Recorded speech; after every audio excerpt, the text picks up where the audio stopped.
Sweat Equity Podcast and streaming show, the number one business comedy podcast in the world. Also, the number one comedy business podcast in the world, because there's no one else in the genre. This is going to be a little acoustic version of the podcast, a little MTV's Unplugged Nirvana style.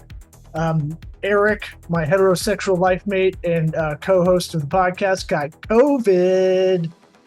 The COVIDies.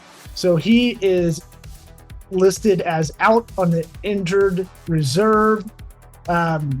He will be questionable next week, but usually that means you're going to play in the game. I'm excited for football season. I'm excited for this episode I did with Beau, who is Atlas Reality's CTO, founder, and president. The guy's an extremely interesting dude, and we meander, but we talk a little business. It's all good. Hey, if you like this podcast, tell someone that you love, tell someone that you hate. Just tell anybody that we're on iTunes, Apple Podcast app, Spotify, anywhere podcasts are available. We're on it, baby. And tell them to, and if you're listening to this in your ear holes right now while you're doing laundry or you're running, give us a little 5-star. Take a second. Go over there, give us a little 5-star. You can write, Law is a duck butter champion. You can write whatever you want. We just want some engagement. If you want to ask some questions to the podcast, sweatequitypod.com. This episode is sponsored by Squarespace, an all-in-one website builder. Get the hookup with the link in our description. Holler if you hear me. You get hooked up, we get hooked up. It's all good right there. CallRail, if you want to track all the calls that you get on your website or other entities out there, your Google ads, your Facebook ads, your social media ads, any of it, anywhere you want to have a lot of phone numbers to track everything, CallRail is the shiznit. Link in the episode description to get the hookup. Holla if you hear me. Bigly Sales is a lead generation, let's call it a Swiss Army knife meets wizard in your pocket, using a lot of AI to get you those leads you need, high quality leads. Link in the episode description. And lastly, if you want 2 months free of LinkedIn Premium, you want to see who's looking at you. That's always creepy. If you're like I am, you'll message people that kind of know, haven't talked to in a while, and ask them, hey man, why are you creeping on my profile? That's a fun game. If you want to use it to find new leads for your sales team with Sales Navigator, or you're looking to find a job that level up your career, LinkedIn Premium is the shiznit. It's not a joke anymore. It's not the punchline of 30 Rock as it used to be. It is legit because the data is really good. Hit up the link in our episode description. And without further ado, let's get a hot toddy with Beau and I going hard in the paint on some bromance. Called sweat equity.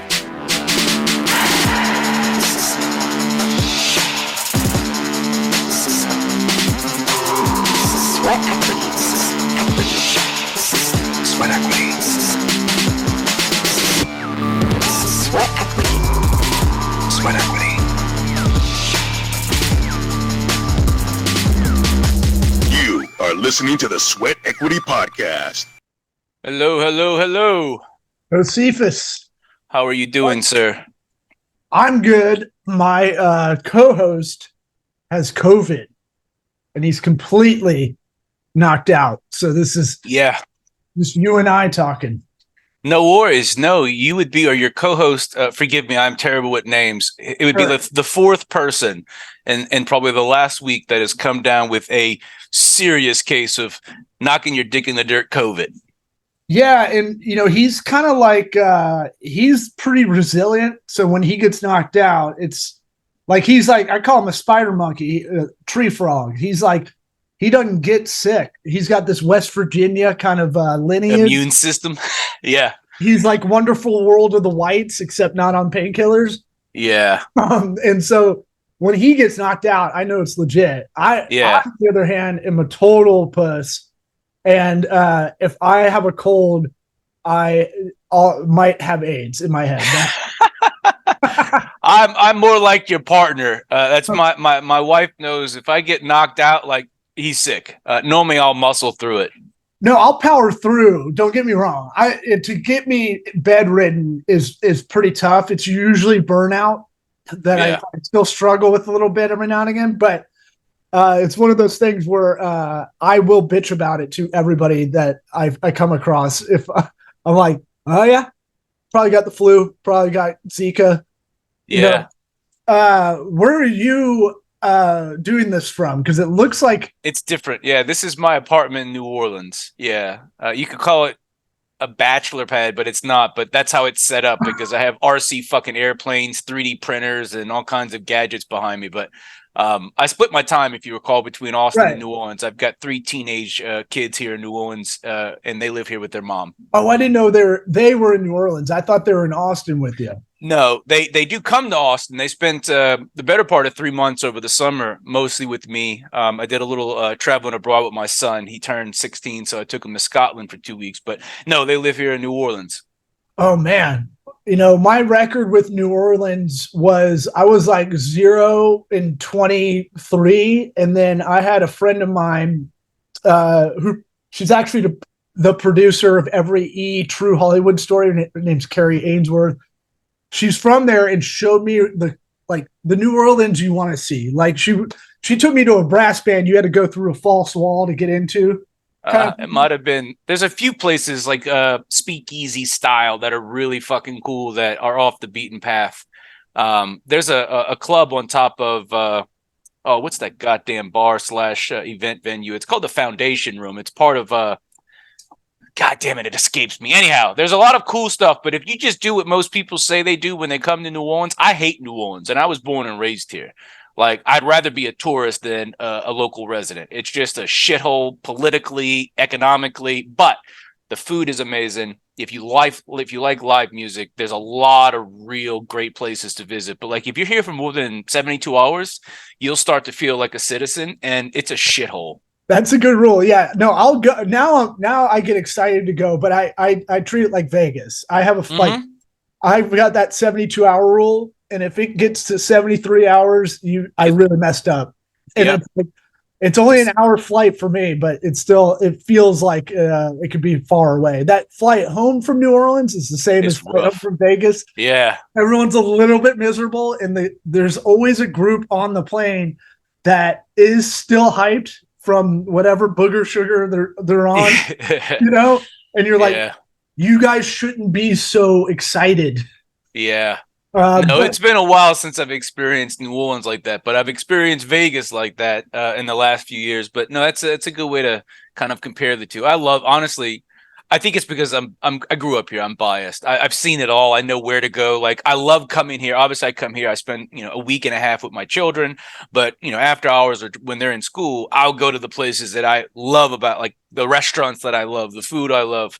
I don't really go live music. I'm not that kind of person. I do love listening to live music, but I don't go out and find it. But yeah, it's a cool city. But I'd rather be a tourist. Is that a thing that happens to dads as you get older? I don't know if it's because I do stand up that I can't enjoy a concert anymore because I never have. I don't like groups of people, and I don't like humidity. I don't like high temperatures. If I'm going to go, I'm going to either have like a fucking VIP pass that's air conditioned or a tent.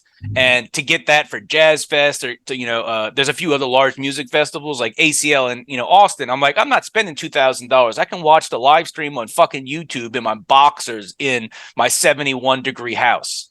Yeah, and when you're not, I went to ACL. Last time I went to ACL was probably 2010, 2011. I can't remember, but I went because when you're younger, you're like, well, I'll do my best to try to hook up with a girl there, and then the other part was like, at one point I was looking to my left and it was Kanye, and to my right was Stevie Wonder, and I was like, this is pretty great. And I've gone to a few, but yeah, I like to be comfortable. I like to particularly from a temperature, and being in groups, like I have a lot of friends from high school that were in these like death metal bands, and I'd go to their local concerts or whatever the fuck you want to call them, shows, and they'd have mosh pits and everybody was all fucking grungy and smelled like BO. And I'm like, hey, I love you, Justin, and I know you play drums really well.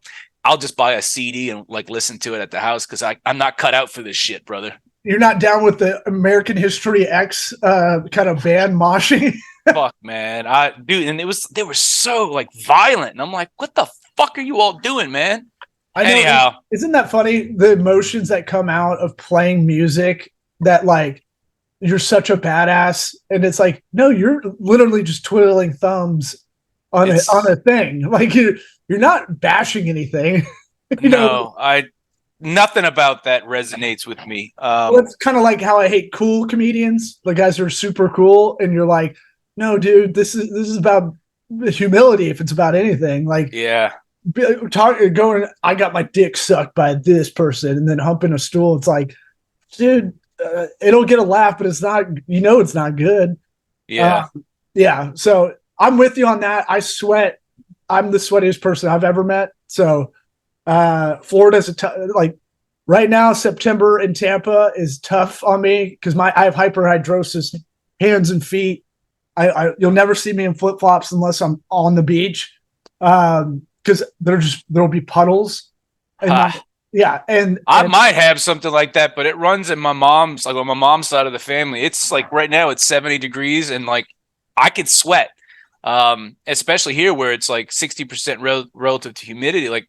If I wear white, I'm fucking doomed. Like I can't wear any light colors. By the way, fun dad joke I do myself. If you're going to go to 70, keep it at 69 and just do a little, just for yourself. That's my dad tip. But so we haven't talked to you in a while. How's everything going? How is this landscape with last time we talked, you were talking about the landscape of, as I recall, ad inventory within not a metaverse, but your game. How's everything going with that? Everything's going great. So our numbers, if you were to look at our competitors, are continuing to climb, primarily because we're off chain. We're not a cryptocurrency based game. We're completely independent. We pay out cash. I'm sure you're aware. There was the crypto winter, like all of this shit, there's regulations, there's uncertainty, but you really don't hear too much about Web3 anymore. And there's a reason.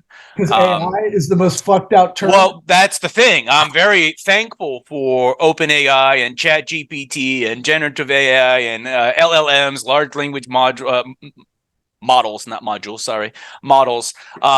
because it kind of just overshadowed this bullshit kind of movement, this Web3 movement. Sorry if you're hearing my gay. I have a gay dog and he's puking over here. It's all right. No, at the house in Austin, I have 4 dogs and 2 rabbits. There's always some kind of bullshit going on, so no worries. He's coughing up something, and I'm like, "Where'd you go last night, Beau?" Yeah, our dog likes to eat the rabbit hair when that's not good for dogs. So I don't want to one up you, which is a one downer. He likes to eat cat shit still. So oh Jesus! Well, our middle dog Lucy likes to eat real dog shit. Like I have to go out or cicadas. These fucking things are flying around, and we call them chips because they dry out, and you can hear her fucking munching on it. And I'm just like, what are you doing, you nasty fuck? But have you set a marker? So I've set a price. You got to do this apparently when the dogs get older. He's 8. What is the, or you get ripped off by the vet because they're the new mechanics. What is the number that you won't pay for like whatever if something goes down? Because I think us right now there is no number. We spent about $7,000 on our rabbit, and unfortunately it passed because of a seizure. So like at that point, what? Yeah, it's $1,000 rabbit. Yeah, and we didn't even, eat it. It didn't shit gold pellets. No. But it was a rescue rabbit, so it's the philosophy behind it. If I didn't have the cash to fund it, obviously I wouldn't. But my God. It was the right call. But I will dress up like a furry rabbit, fly into Austin, and be a pet. For a day a week. If you give me that much. So going back to ads. So obviously, most mobile games are dealing with this privacy movement. Apple started it, Google's following suit. The impact is we're seeing lower CPMs on our ads. So, our ad revenue's down, but our business model still works. We've got thankfully, because we were, out of the gate, very thoughtful about putting all your eggs in one basket, and we didn't. We have three, primary sources of revenue. Obviously, ad revenue's down, but our merchant platform is doing remarkably well, and just original in-app purchases. People are still just buying Atlas bucks to buy land. That hasn't slowed down. If anything, it's picked up. But we are trying to maneuver, like from an ad perspective, what can we do differently to generate more ad revenue? And I think I think in the next quarter we'll have that cracked. But right now, we're just building out new features, not doing a whole lot different about how we market the game. We're just adding more to the game so our existing customers keep coming back, and we can technically increase the LTV from those folks. Cost of user acquisitions where we want it to be. I mean, we'd love for it to be lower, but it's manageable. Sure. Now it's just trying to generate more revenue from those customers. Well, I mean, so gaming's not my I don't have like a lot of expertise. Have no fear, neither do I. Well, I'm a software guy. Right, but what I do know, I gave up the sticks a while ago, and I'm worried it's my son's 7th birthday. Might get him an Xbox, and I'm worried like I gave up the sticks because I was like wasting life playing games kind of thing. But I do know, but that's for me, right? I can't just play for a little bit and then go. I'll get addicted. I have to beat the game, or when you realize like, oh, I'm doing fake. I used to love the NCAA football game, and I have so many different. I've been doing this so long in a dynasty thing that all the players in the game have all graduated. Yeah. I'd send away to get all the names put in. You had to send the card out to get the card back for $50 so you could have all the college football players' names on there. I would get to the point where all the players are graduate, and I'm in this world where none of these players really exist now. Like, it's not even like a fake Brandon Jacobs, the Auburn running back. It would be just all these different guys. And I'm like, I could have learned Italian. I wasted so much of my life doing that. But yeah. I do know that with video games, because I hang out with a lot of comedians still, and so they'll keep me up to date on like the biggest thing is what you're doing. It sounds like a lot of games won't improve from a marketing perspective, lifetime value of the game. That builds like crazy loyalty, right? Like these games are getting updated.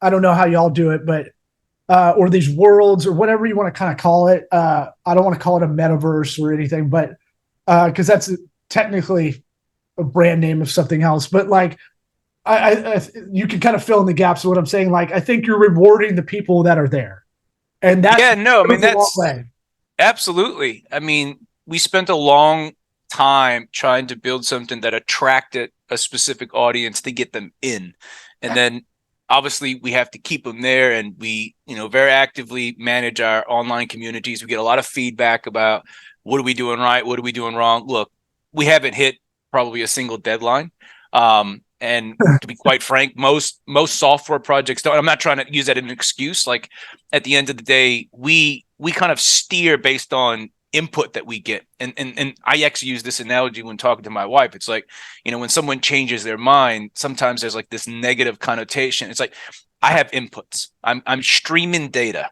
and if I make a decision that is different than what I told you 2 days ago, it's not because I just felt like making a different decision. It's because I have new data. I have something else that's steering me in the right direction.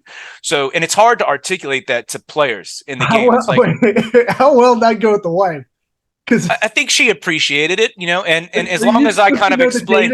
Are you supposed to know the data she gets too? Because no, women don't operate the same way. I operate like a computer. Maybe there's a woman out there that operates like a computer. My wife does not operate like a computer. It's like chaos theory. Shit's just bouncing around. And I've been trying to work on a bit that men get labeled the worst communicators, and I'm like, I think women are the worst communicators. I think the fact that most women I've dated or been married to or whatever in my life have told me, how come I don't know what they're thinking?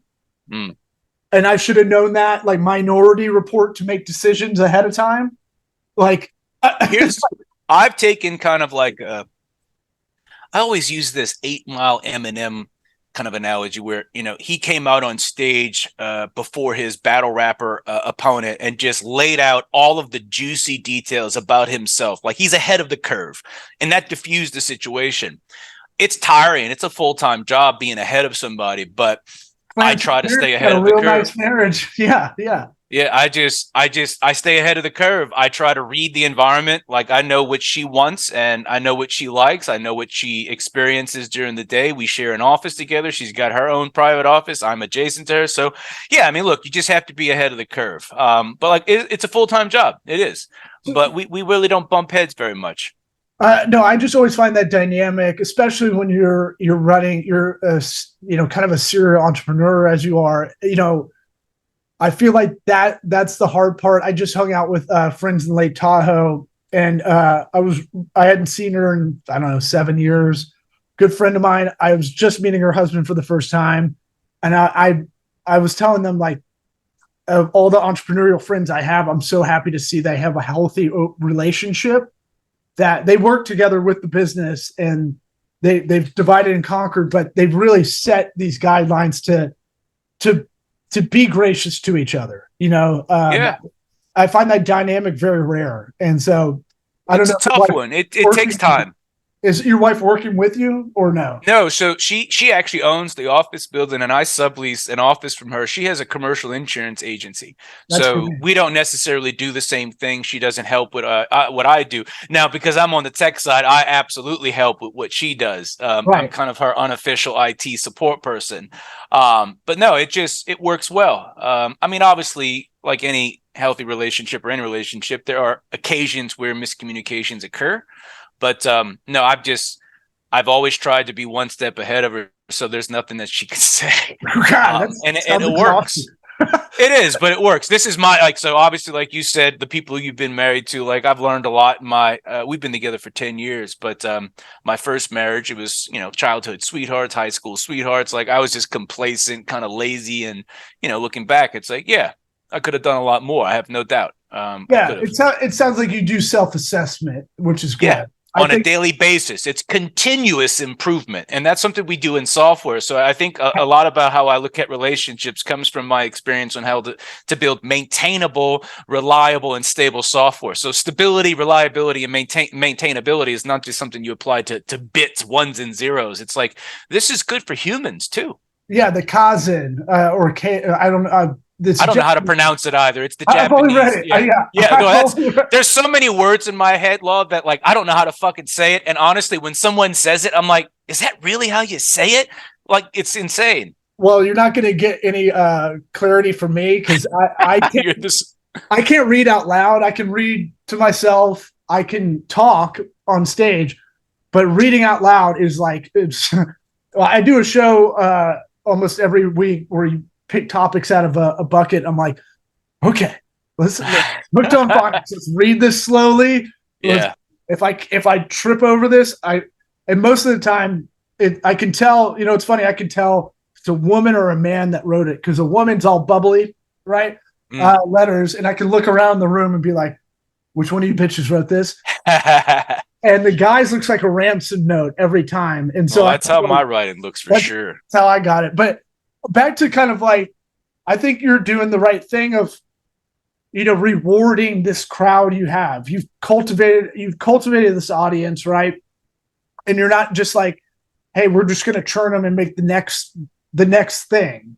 You're trying to make it a better experience. Can you talk about it? Yeah. I mean, look, Sami and I are genuinely committed to building a platform that allows gamers to earn passive income. This is not let's milk them for what they're like, for everything that they're worth. Let's just, drain their, like, that's not, there's no satisfaction in that. I know it sounds strange. There are a lot of serial entrepreneurs. There are a lot of, just business owners. Like, that's their modus operandi. Like, that's what they do. I spent a long time in the government contracting space, built a very successful, it was an online auction platform for distressed real estate. And it's still in existence today. I sold out of that, and it's a very profitable business, but I left it because it was unfulfilling. We were actually liquidating properties where people owed taxes. And if you ever speak to these people, if they owe taxes, it's not because they don't want to pay them. It's because they can't fucking pay them. And that's a terrible place to be. So what Sami and I are trying to do is to build a platform that allows people to have fun, but also earn money. Obviously, we have to earn money. It's not like we found this mysterious faucet that just fucking, spews gold. It's revenue sharing. At the end of the day, we're just not greedy. We make money and we're looking at it like, all right, we're going to share some of this back with the players. That's going to attract more players. That's going to keep our existing players. And if they grind and play these games, like you said, you have an addiction. Well, maybe not an addiction. You didn't use that word, but like I'm an obsessive compulsive person. Thankfully, I don't play games. I like to learn and tinker. So lasers, CNC machines, 3D printers, RC aircrafts. Like I'm very fortunate. That's how I was like, that's my fabric. But You're lot of Iron our players. You're Iron Man if I'm doing the No. I wish I was fucking Iron Man. But no, like the goal here. The personality chart, the 9 personalities that they do it by, we did this by Marvel characters. Does that exist? Yeah. I just screw the name of this psych test up, but that one that compare, I'll look it up while you're share it with me. I've been honest. I don't think I've ever done. I might have done one that my Jennifer, my wife, had sent me. She likes to share those, like what type of XYZ character are you, but maybe not Marvel. But no, going back to like what we've been doing and why we're doing it is we're genuinely committed to building a platform that allows players to earn passive income. And I'm not talking $5 a month. I think we have an opportunity between our relationships with brick and mortar merchants, which you're already going to spend money with them. We have folks that, they have a specific credit card that they use to rack up points or miles. We work kind of the same way, but we want you to be able to have fun, play a game, and then behind the scenes, we're going to make us some money, which is subsequently going to make you some money. But I would love to build a platform where people who are really into the Roblox type folks where, you've got this user generated content where you could build games in Roblox. We're not there yet. And honestly, I don't ever want to compete with Roblox. They're just massive, but we've got a lot of opportunities for us to build out something just like that. And anytime we make money, we're going to, spread the wealth. Yeah. The psych test. So we love psych tests on the show, especially business related. This one might actually help with what you're doing because I've heard this is kind of a good not cheat code, but kind of a good handy shorthand for writing scripts, movie scripts. And because characters change, this is the only psych test I've seen that you can change throughout. Like I'm an ENFJ, I think, and that's pretty much stuck in stone, but Myers-Briggs isn't really, the confidence rate on that isn't very good, right? We found After Strategies has the best kind of personality test for anybody in sales and marketing and executives. That's the most accurate. That one nailed both of us dead nuts on. We're going to take it. If you don't mind, share that with me. I wouldn't mind taking it. The enneagram test is I'm a 7 with a 6 wing. But the way I got into this was finding they compared it to Marvel characters. So there's 9 personality types. This is why I went to it.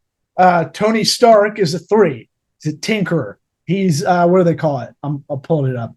The achiever, right? You sound very project based, right? You're going to tinker, you're going to do this, and then on to the next thing, right?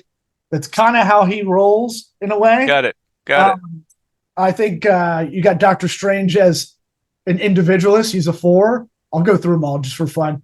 Investigator is Rocket, the raccoon. That's funny. The loyalist is Scarlet Witch, which is, if you've watched Doctor Strange 2, that doesn't really make a lot of sense. The enthusiast is the Winter Soldier. That's what I have. Captain Marvel's the Challenger. She's 8. The Peacemaker, ironically, is the Hulk. That's number 9. Okay. I'll go back to 1 and 2. The Reformer is an Enneagram 1. That's Captain America. And 2 is the Helper, which is Black Panther. It is very interesting. And if you do have any dynamics of characters, this is what a lot of a lot of writers use this as a way, especially in a series, because you can move from one to the other eventually, which is interesting. Gotcha. You know, when I was younger, I might have tried to be the Captain America kind of reformer guy. And I realized my plight's really more in this enthusiastic, whatever I'm into, I'm really into kind of thing. Gotcha. I haven't really spent any energy on personality tests. Jennifer's the one that loves them. Going, baby. Yeah.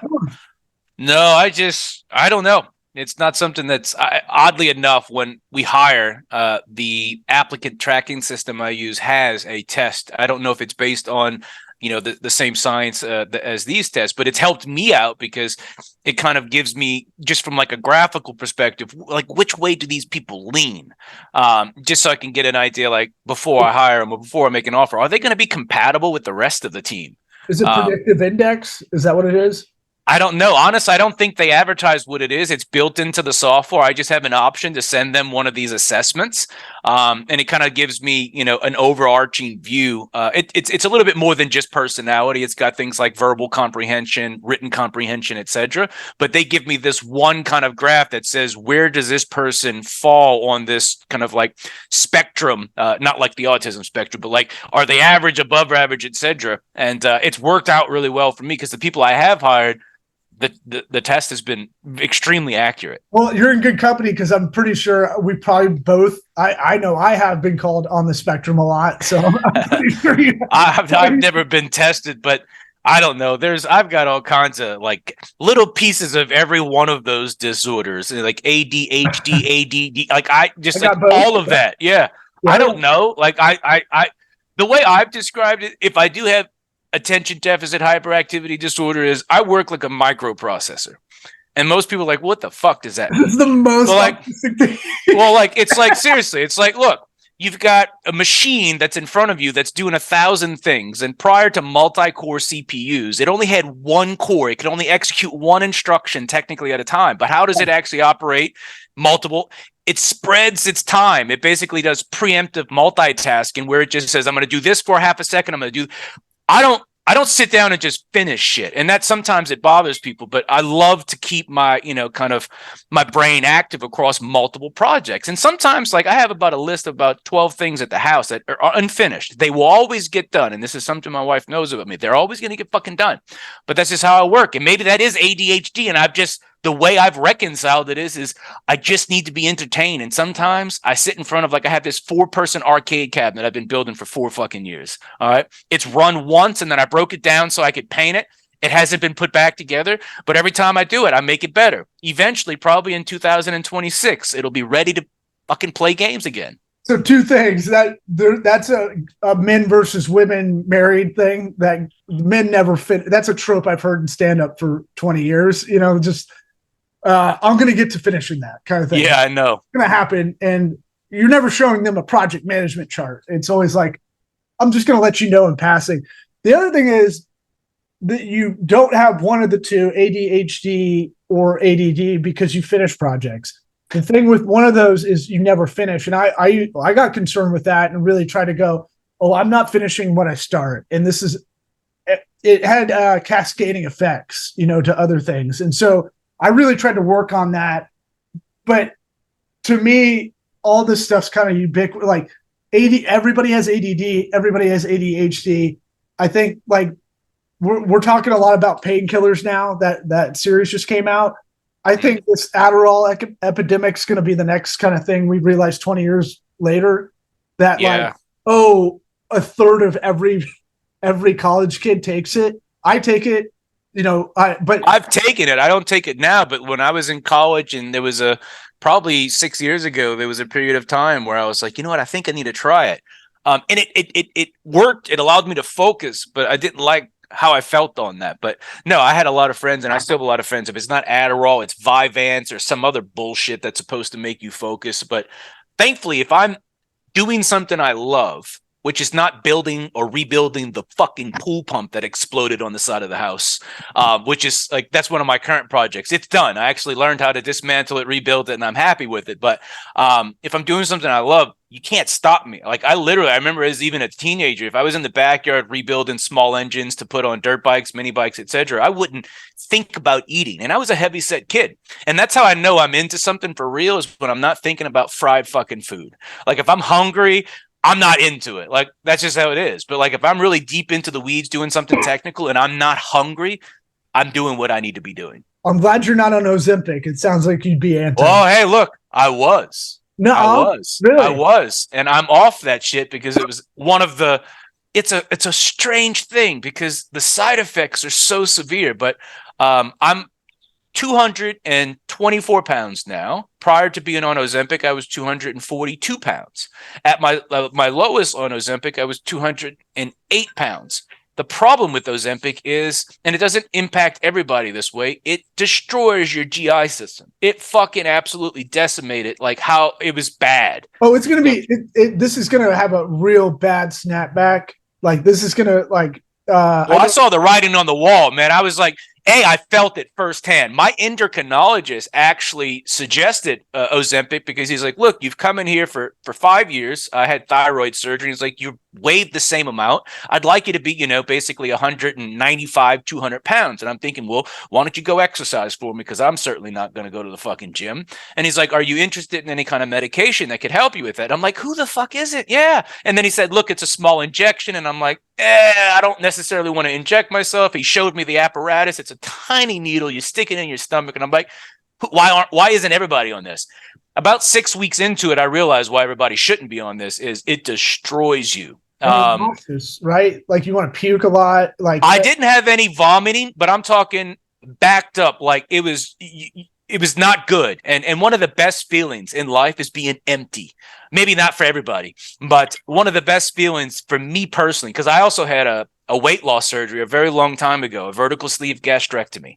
So I was almost 400 pounds. So like I've struggled with weight, and that's why I was like, yeah, another shortcut. I got a goddamn cheat code to life. The vertical sleeve gastrectomy, I had no negative side effects. And if you're overweight right now, go to the fucking insurance company and get that surgery. There is no, for me personally, and for everybody that I know that have done it, there's no malabsorptive issues like with the bypass. You just go in, it's laparoscopic, you come out, you eat like a fucking bird for 6 years, you lose 190 pounds. That's it.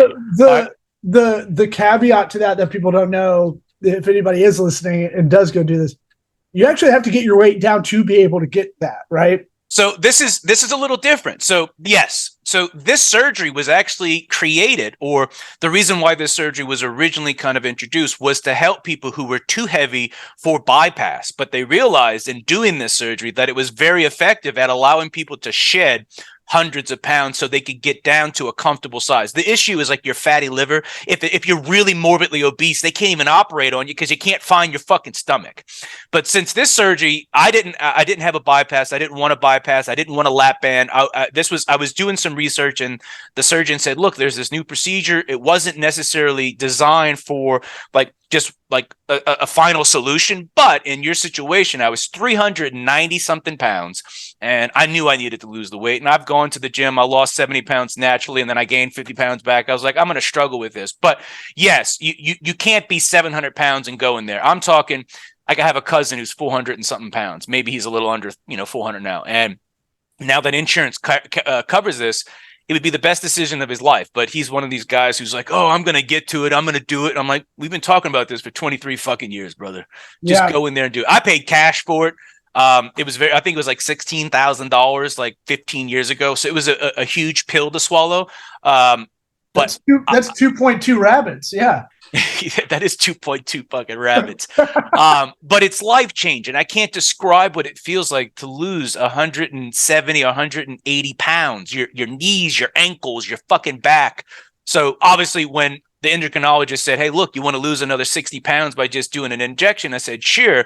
But when I didn't shit for, 8 days, and I was sitting there thinking like, yeah, I'm eating like a bird. I have no desire. I was just like, this is not life. So I got off of it. I gained 20 pounds back, and I'm doing things the right way now. Yeah, I mean, you seem like you have boundless energy, so I Well, feel it's like, because I have like 4 quadruple espressos in me right now, and I'm drinking something that has caffeine in it. But no, I well, do have a lot of. I'm 40. I don't know how old you are, but like I don't feel any different. I mean, I need to 39. lose weight. Yeah, you're right behind me, but My co-host just turned 40 and got COVID as a gift. oh Like shit, literally, oh shit. like literally 4 days ago turned 40, and this was his gift. That's his gift from the universe. But no, look, I would not recommend it. I would love for a drug to exist that doesn't have these side effects to help people because it is a real problem. I have a food addiction. And Sure. even though I can't eat a lot right now, I still have a food addiction. There are days where I know I have leftovers in the fridge and I'm literally salivating on the way home from the office thinking about just fucking inhaling them. And I know I can't eat them all. That's a problem. And going to the gym obviously could help with that, but I'd love for it. The last 7 minutes we've been talking, I'm like, I kind of want to go get a big fat bag of Doritos for the NFL game tonight. Yeah. And I think that's going to be another thing that's going to be the new cigarettes down the pike too. I think that'll be another thing where you see how these things are constructed. You know, people are talking about social media and how their whole thing is to keep your attention span. I feel, and how that's like psych ops, and that's really done in a very kind of creepy kind of way, right? Just placating to people's weaknesses. Look, food's so fucking good. McDonald's is No, look, amazing. that's So, like this is the one thing that and it's not a popular thing. It's not a popular lifestyle, especially in Texas. So I've been vegan for almost 5.5 years. Oh, I think our time's up. So yeah. See, this is now purple Doritos are technically accidentally vegan. That just means there's no animal products in it. Oreos are vegan. Yeah, exactly. I had some Oreos today on my almond milk ice cream with some almonds in it. But my goal is to be whole food, plant based, and I'm a science / data driven person. I've done it for several weeks. I felt like $1 million fucking dollars just eating what Mother Nature produces, not drinking caffeine, drinking water, and just eating fucking vegetables. Obviously, people are going to say, well, where do you get your fucking protein? The same place the fucking cows get their protein, the same place you get your omega-3s. It comes from a fish. Where does a fish get it? From fucking algae. You can get it. You just have to be smart and go out and get it. But the weeks where I was eating just plants, I felt young and energetic, and it's addiction though. I can't not eat purple Doritos. I can't not eat fucking Pringles. They're fucking great. One of my weaknesses are fucking corn dogs, and there's a company called Morningstar that makes plant-based fucking corn dogs. And the minute I saw them in the Walmart aisle, I was like, I'm dead. I'm going to need another fucking surgery. They removed 2/3 of it. Well, look, remove the whole fucking thing and give me a colostomy bag or whatever the fuck I need. I don't know how it works. The vegan in a Walmart grocery, a super It's Walmart. bad. It's fucking bad. Dude, there's an entire aisle of like pancakes on a stick, fucking hamburgers, Impossible Nuggets, incognito. And I'm like, okay, this is bad. Well, look, I now I feel blessed to live in a Spanish grandma neighborhood, the Abuela apartments, as I like to call it. And most of our aisles are filled with Jesus candles, so I don't have to worry about that. yes. But I'll let you go. Before you go, since we already asked you what advice you would give your 13-year-old self. I don't know if you have an edit to that answer or not. I don't remember what my answer was. Well, usually I would say the overwhelming kind of umbrella answer I bucket a lot of people under is they say, don't worry about what anybody else says. Follow what you want to follow. I would agree with that. I don't think that's what I would have said. I mean, yeah. For me, don't give up.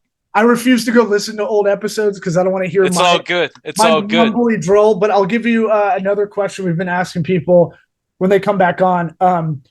What is something, and I'll give you for instance, for me, to give you a little time to think, but you are a human computer, so you probably have something. What is something you think you can do that you have zero experience with that people think you're crazy when you tell them you can do it? For instance, I think I will be a great race car driver. I don't even know how to drive stick. But I know when I was younger, when I had an uncle that's kind of like you, a lot like you, like very much engineering, but also creative too. He was a film director. He taught film at UT Fort Worth. And then, but he would also build a Lotus in his garage. And he took me go-karting. And like, I kind of, there's only two sports I've had a natural, like just was a natural at was surfing and go-kart racing. I think my vision's still 15, 20 in one eye, or 2015 in one eye, 2020 in the other. It's funny that you said race car driving though. Yeah. Because that's probably what I would have said as well. Because your ADD, if you've ever been in a rush, like if you've ever driven anybody to the hospital like I have, I've done it a few times. I get there lickety split, safe. People, they don't like driving with me, but I have exceptional situational awareness. Right. So like that people are like, oh, you think you do, and I'm like, all right, I get to where I need to be. I'm always on time. I do drive. I have a fucking lead foot. I drive a V8 Infinity, like big giant fucking, like people know when I'm on I-10 in New Orleans because like I thought something silver fucking fly by. It must be Beau going to pick up his kids from school. Silver bullet. Yeah, but no, I would say the same thing. I didn't race go-karts, but I was really actively involved in building them and driving them, not on a track. Same thing with like mini bikes, etc. But the pandemic and this Drive to Survive F1 series, it's kind of like, I'm like, I told actually just 2 weekends ago, I was actually in Pensacola. We went to a motor speedway there. I forget the name of it. They had some really cool, like it was a 100-lap race. And I told my cousin, I was like, look, the barrier to entry here is probably what, $100,000. You could build a race car. You could come out here and Talladega night style. And I'm like, when I exit, when I have just like, fuck you money, I'm going to be out here with the guys with the mullets. I'm going to be out here driving this motherfucker because like I just feel like I could just drive. I've never driven on a track other than like a track day. My wife has a little Porsche, and I used to have, ironically, I had a Lotus Elise for a very long time, and I tracked it a few times, and I fucking loved it. So I would say the same thing. People wouldn't think it, but I feel like I'd be exceptional at it. 2 things in our future. One, when you do the lower tier racing in Pensacola or wherever it might be, Eric and I get to be in your pit crew. Sounds good. 2, we'll have to do the Daytona. There's a 3-day like Daytona Don Garlitz kind of like you learn how to drive those cars. And I'd love to do it. Yeah, I've looked at like driving schools. I've never done it, but that is absolutely something that I'd like to do in the next 4 or 5 years. I would love to do it. It's like in my 3-year down the line plan. Let's enroll together. We will enroll together, Law. We get to do burnouts and stuff. I heard you like in 3 days you become so good with it because it's all you're doing. Just driving. You're gonna have to take off work for a minute. That sounds good. Hopefully in 3 years, I'm not doing this shit again, but we'll see. So look, it was a pleasure, brother. Be safe. Tell your partner I said I hope he feels better. Take care. See ya.